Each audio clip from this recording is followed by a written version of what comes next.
And basically he tells them, on your way, we are British soldiers and we're going to where we need to garrison. We're not listening to any of this rubbish. And as he rejoins his column, the first shots start to ring out. Fired from the Boer side.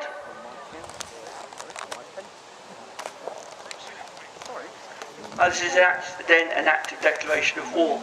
A complete surprise to the British. We're not actually expecting this. We're expecting the Boers to ramble on a bit, have a bit of diplomatic chats. We're going to tell them, terribly sorry, you haven't got any money, and things start to go wrong from there.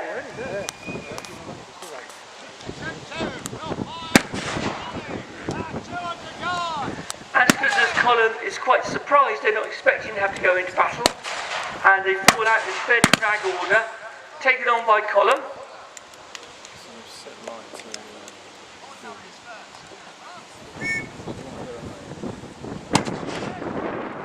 And as you see, our Boers, signal rocket going up to warn an alarm. You see our Boers starting to engage to the front. As I say, somewhere between 1,200 and 2,500 of them, both on foot and on horse. And to our one side here we have some Boer cavalry deciding they also to engage. Now there's a difference between what we do and what they do. As I said, they're trained as infantry, but they aren't in regular order. So they're very good shots, they're very, very effective shots, but British regulars are trained to fire by volley. Perfect for the kind of colonial warfare we're on at the moment, because in the 1870s and 80s we're fighting the Zulu, the Hadendowa tribesmen of Sudan, some 20 to 30,000 strong coming on en masse. That's great, because with volley firing as we do here, we're actually in a position where we'll be able to hit somebody in a crowd. So our musket skills aren't that good. The Boers, however, are totally different. The Boers are trained as hunters. Each shot has to count for them because it's precious ammunition. So they're much more effective shots, and they can learn to do all manner of damage. And Anstruther's column itself survives less than 10 minutes in contact with the Boers. Over 140 of them are killed outright. Most of the casualties have 5 to 6 bullet wounds in them. The Boers just pick them off, literally take them to pieces. Decimates his 800-man battalion. Somewhere in the region of 450 of them killed, captured or wounded. So the Boers have a very, very bloody nose. So what does leave the British soldiers in Africa at that time? We've got very, very few. We've got about 3 battalions.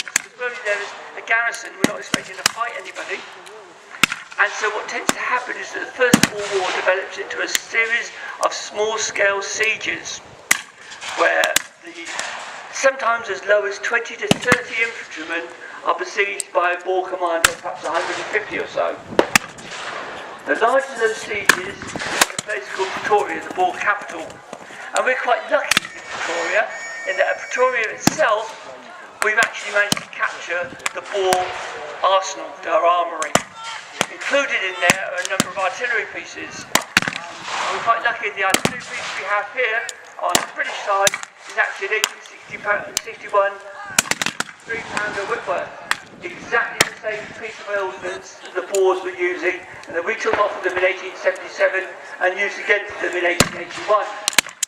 The Boers also have artillery, nowhere near as effective as the British ones.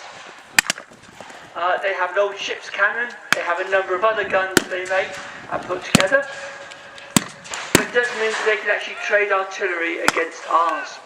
So we're not particularly well equipped with artillery, they're not particularly equipped with artillery, and it then becomes a infantry duel.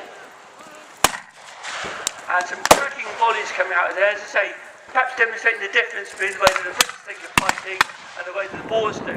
Because close order march and volley firing opposed to independent fire and taking cover.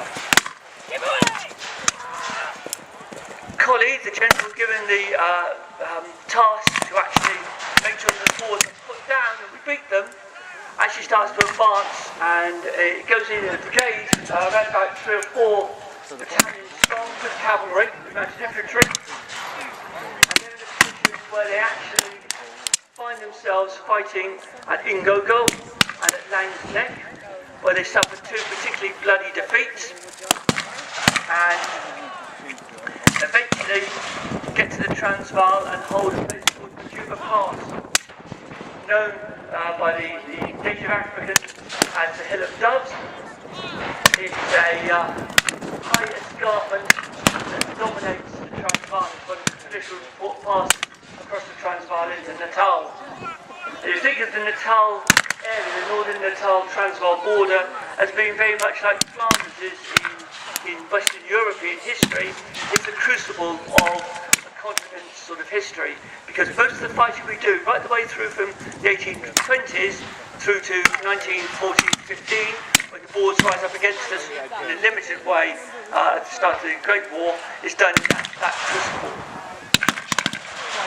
So our Boers have seen our British victory back, and we have to talk a little bit about some of the sieges there. You can imagine the White House at the bottom there being the Pretoria garrison. The British, as I say, reinforced Pretoria quite heavily because there was the kudos of capturing a Boer capital. If the Boers took their capital back, they could argue they'd won.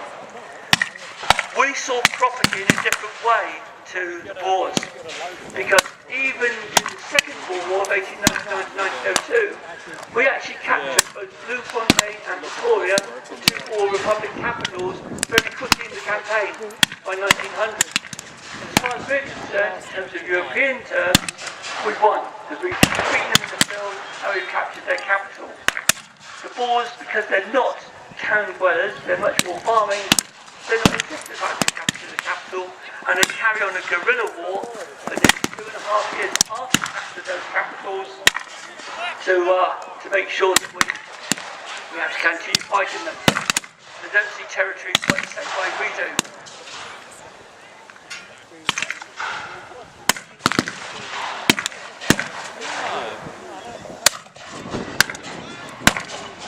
All the sieges take on a very, very limited sort of way of fighting.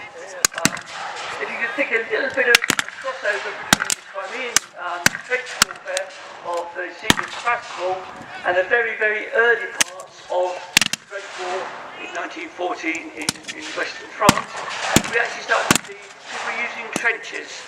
The Boers are very good at terrain. They use faults in terrain, they use the high ground, they use cover like that. But they also don't want to press home their attacks too heavily. Unlike the British regular, whose attitude is very much, I'm paid as a soldier, if I die, I die, but I die with mates. The Boers have a totally different attitude. Their commandos are elected, their officers are elected by the commandos, the members of the commandos themselves. And they're actually electing people who will compete as cornets, commandants, people who are farming next door to them, their brothers, their uncles, their sons. So they're much more aware that if they lose casualties, they're losing family and friends. Totally different from the British regular, who the Victorian public would read about and say, oh, this terrible, we're going to swim into the gutter anyway. So the Boers, although they do lay siege to things, aren't as enthusiastic as perhaps the regular soldiers would be to go into combat. Now, luckily for us, we've had some counter-battery fire.